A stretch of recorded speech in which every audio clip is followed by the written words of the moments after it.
Hello dear students, कैसे हैं आप? Welcome back to my channel learn and shine. This side doctor Jyoti. So students, आज मैं लेकर के आई हूँ एक नया वीडियो जो कि आपकी बिजनेस रेगुलेटरी फ्रेमवर्क से रिलेटेड है। ये जो सब्जेक्ट है वो आपका BCom first semester CCS university Meerut में एप्लीकेबल है। तो स्टूडेंट्स, जैसे कि आपको पता ही होगा कि आप लोगों के एग्जाम्स बहुत ही ज़्यादा नियर है। 10th ऑफ जनवरी से आप लोगों के एग्जाम स्टार्ट हैं। सो कुछ स्टूडेंट्स की क्वेरी थी कि मैम बिजनेस रेगुलेटरी फ्रेमवर्क के जो इम्पोर्टेंट क्वेश्चंस हैं वो हमें बता दीजिए। तो मैंने उन्हीं स्टूडेंट्स के लिए एक ये प्लेलिस्ट तैयार करी है। तो आप इन क्वेश्चंस को अगर पढ़ के जाएंगे तो डेफिनेटली आप लोगों के मार्क्स अच्छे आएंगे।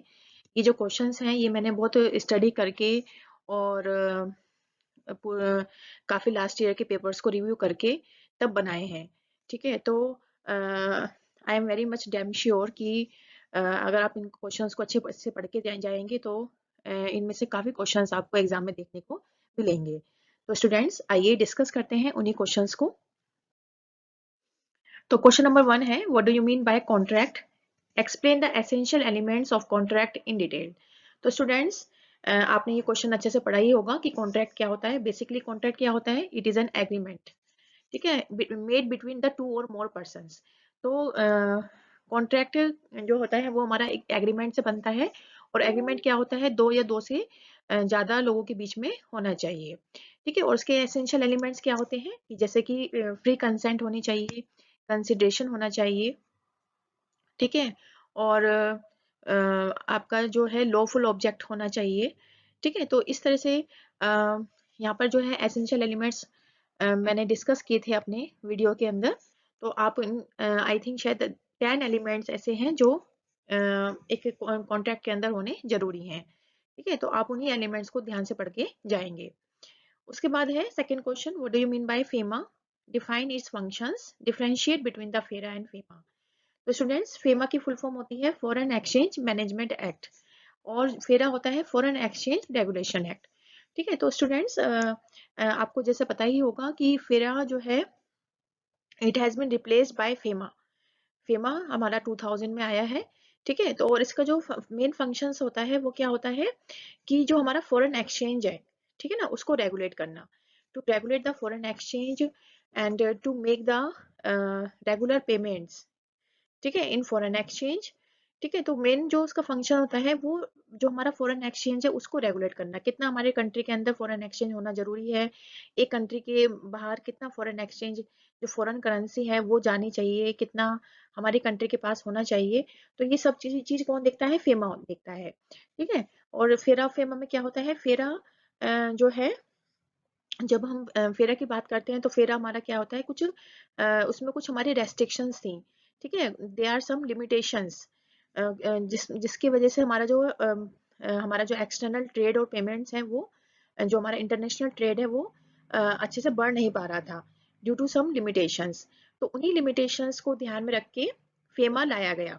ठीक है, तो फेमा जब लाया गया तो उससे हमारे जो इंटरनेशनल ट्रेड है उसको बहुत ज़्यादा वो बहुत ज़्यादा हमारा बड़ा है, क्योंकि जो लिमिटेशंस हैं वो हटा दी गई हैं।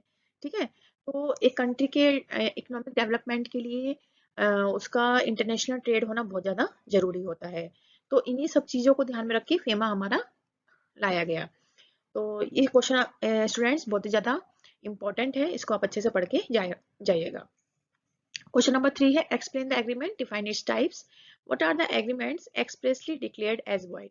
ठीक है, तो एग्रीमेंट अभी मैंने आपको बताया एग्रीमेंट क्या होता है कि एग्रीमेंट हमारा कि जो दो या दो से एक तरह का क्या होती है, एक यू कैन से एक दो या दो से जब ज्यादा लोग मिलकर के एक रिटन में कुछ एग्रीमेंट करते हैं तो वो हमारा एग्रीमेंट होता है।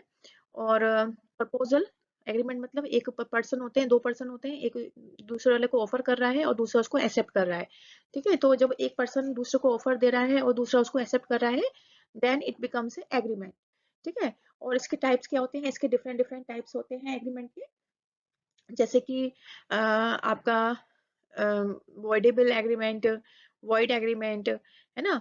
तो कौन कौन से एग्रीमेंट ऐसे हैं जो पूरी तरह से हमारे वॉइड डिक्लेयर्ड किए गए हैं? तो ये क्वेश्चन आप अच्छे से पढ़ के जाइएगा।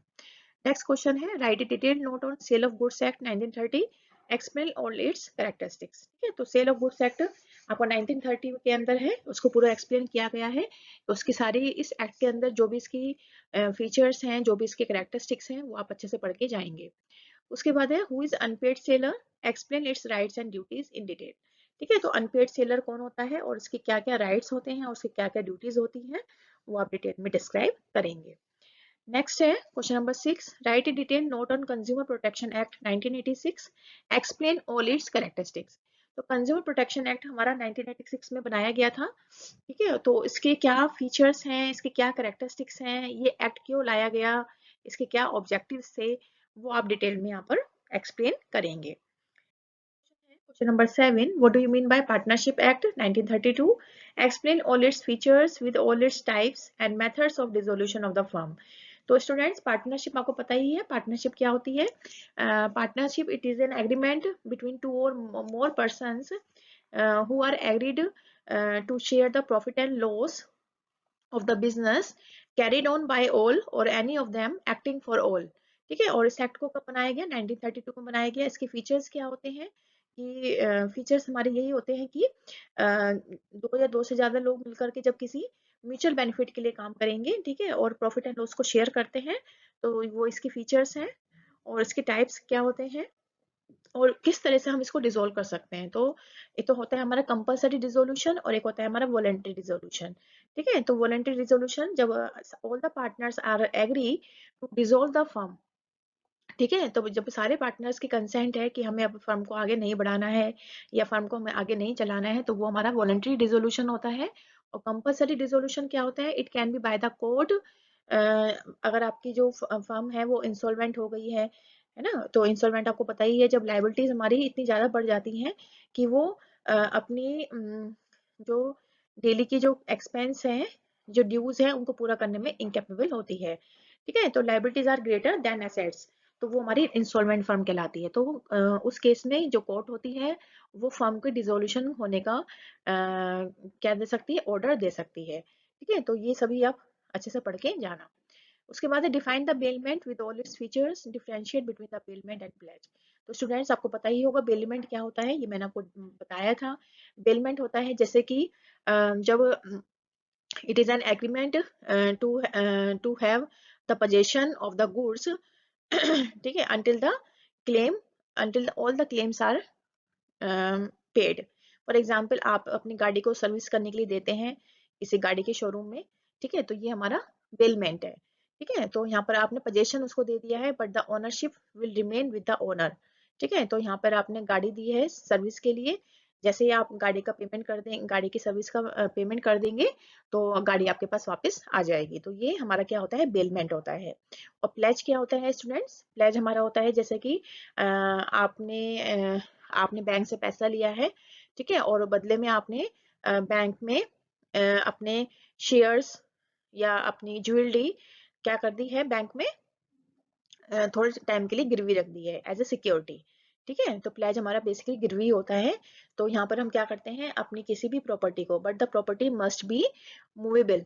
मूवेबल मतलब जिसको हम एक प्लेस से दूसरी प्लेस पर मूव कर सकें। तो प्लेज में हम क्या करते हैं, किसी भी मूवेबल प्रॉपर्टी को, जैसे हमारी ज्वेलरी हो गई, जैसे हमारे शेयर्स हो गए, हमारी फिक्स डिपॉजिट हो गया, तो इसको हम एज ए सिक्योरिटी बैंक के पास रख देते हैं और बैंक से पैसा ले लेते हैं।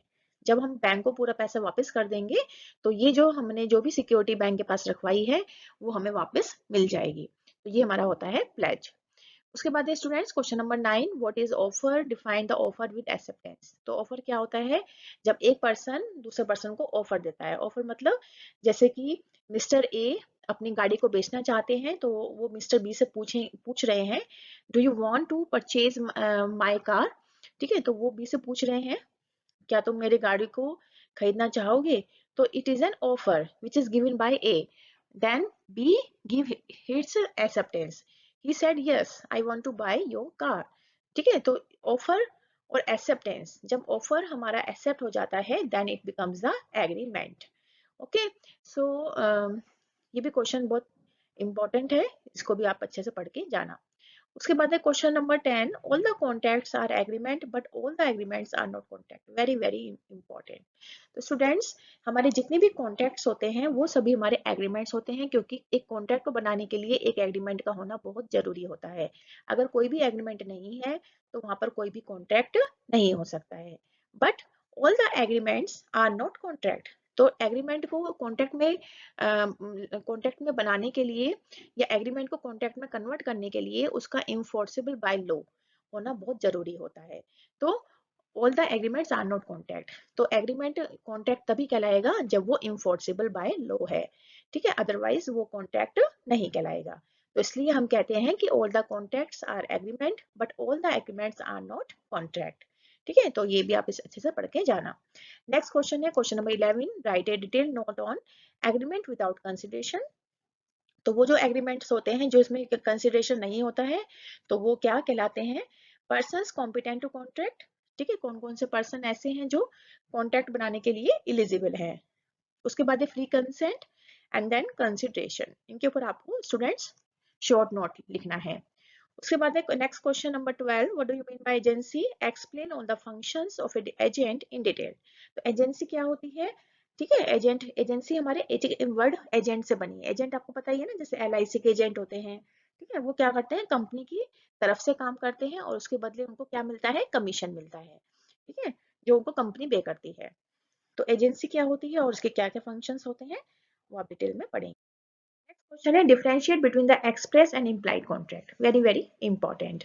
तो एक्सप्रेस है जिसमें जिसमें हम वी यूज अ वर्ड्स, जैसे A B को कह रहा है क्या आप मेरी गाड़ी को खरीदना चाहोगे। So students, this is a express express contract. But implied contract क्या होता है? जैसे कि आपको कहीं जाना है, आपको मान लीजिए हरिद्वार जाना है, तो आप हरिद्वार की बस में जाकर के बैठ जाते हैं। तो क्या आपने क्या बस के कॉन्ट्रैक्ट जो कंडक्टर है उसके साथ में कोई एग्रीमेंट करा है कि मुझे आप वहां तक छोड़ दोगे क्या? नहीं। ठीक है, ऐसा कुछ नहीं करा है आपने। आप सिंपली बस में देखते हैं कि ये बस हरिद्वार जा रही है या नहीं जा रही है और आप उसमें जाकर के बैठ जाते हैं। तो this is students implied contract. तो जहां पर हम वर्ड्स के थ्रू एक कॉन्ट्रैक्ट साइन करते हैं वो हमारा एक्सप्रेस कॉन्ट्रैक्ट होता है, और जहां पर we don't use the words it is known as a implied contract. Next question है question number 14, explain the meaning of compensation with its types. तो कॉम्पनसेशन क्या होता है, जिसको हम हिंदी में क्षतिपूर्ति भी कहते हैं, और इसके क्या क्या टाइप्स हैं। उसके बाद में students, what is quasi contract, explain with example. ठीक है, क्वासी कॉन्ट्रैक्ट क्या होता है वो आप अच्छे से पढ़ लेंगे। उसके बाद है what is lean, explain with example. ठीक है, लीन क्या होता है? लीन स्टूडेंट्स क्या होता है? लीन होता है जैसे मान लीजिए आपने एक टेलर से अपने कपड़े सिलवाए। ठीक है, और अब आप के कपड़े तैयार हो गए हैं, सिल गए हैं, आप टेलर के पास जाते हैं अपने कपड़े लेने के लिए, बट आप उसको पैसे नहीं देते हैं। ठीक है, तो आपको उसको पैसे तो देने पड़ेंगे तभी तो वो आपको कपड़े वापस करेगा। तो अगर आपने उसको पैसे नहीं दिए तो जो टेलर है उसके पास ये राइट है कि वो आपके कपड़े को तब तक रोक के रख सकता है जब तक कि आप उसको पैसे ना दे दें। ठीक है, तो लीन क्या होता है? To retain the right of possession of the goods until all the claims are paid। जब तक सारे क्लेम्स पेड नहीं हो जाते तो जो लीन है उसके पास ये राइट है कि वो आपकी प्रॉपर्टी को अपने पास रोक के रख सकता है। ठीक है, सो स्टूडेंट्स ये इसका एग्जाम्पल था, तो ये आप एग्जाम्पल यहाँ पर दे सकते हैं। उसके बाद होता है explain the meaning of bill of exchange, explain all its types. Okay students, very very important, ये आपने क्लास 12 में भी पढ़ा होगा bill of exchange. Bill of exchange क्या होता है? जैसे कि मान लीजिए ए है और बी है। ठीक है, मान लीजिए ए इज अ सेलर और बी इज अ बायर। ठीक है, तो बी जो है वो ए से कुछ सामान लेकर के चला जाता है, लेकिन बी ए से कहता है कि मेरे पास अभी पैसे नहीं है। तो ए कहता है कोई बात नहीं, आप मुझे एक हफ्ते के बाद पैसे दे देना। उसके बाद जब ए एक हफ्ता हो जाता है तो ए अपने पैसे बी से वापस मांगता है। तो बी कहता है कि कौन से पैसे? ठीक है, तो इसमें ए कहता है कि मैंने आपको सामान दिया था उसके पैसे। तो बी कहता है मैंने आपसे की दुकान से कोई भी सामान नहीं लिया। तो उसकी उस कंडीशन में क्या होता है? फिर नेक्स्ट टाइम ए जब बी दोबारा से सामान लेने के लिए आता है तो ए क्या करता है? उसके ऊपर एक बिल लिखता है। ठीक है, कि एक बिल लिखता है बी के ऊपर। ठीक है, A is the drawer and B is the drawee. तो ए जो है जो बिल लिख रहा है वो होता है हमारा ड्रॉअर, और जो जिसके ऊपर बिल लिखा जाता है वो हमारा ड्रॉई होता है। तो अब नेक्स्ट टाइम जब जब भी बी ए के पास सामान लेने के लिए जाएगा तो ए पहले सबसे पहले बिल लिखेगा, ठीक है, और उस बिल में लिखेगा कि मैं इस डेट को आपके इतने पैसे वापस कर दूंगा, और ये उस पे जो ड्रॉई है उसके साइन करवाएगा और उस बिल को अपने पास रख लेगा। ठीक है, तो ये एक तरह से क्या हो गया, प्रूफ हो गया कि हाँ मैंने आपको सामान उधार दिया था। ठीक है, तो इससे क्या हो गया, दोनों की सिक्योरिटी हो गई है। अब आगे से बी कभी मना नहीं कर सकता कि नहीं मैंने आपसे सामान नहीं लिया है। तो बिल ऑफ एक्सचेंज हमारा यही होता है, एक बिल ऑफ एक्सचेंज लिख लिया जाता है। तो जो लिखता है उसको हम ड्रॉअर कहते हैं और जो जिसके ऊपर लिखा जाता है उसको हम ड्रॉई कहते हैं। ठीक है, तो इसमें ड्रॉई जो है ड्रॉअर को पैसे वापस करेगा।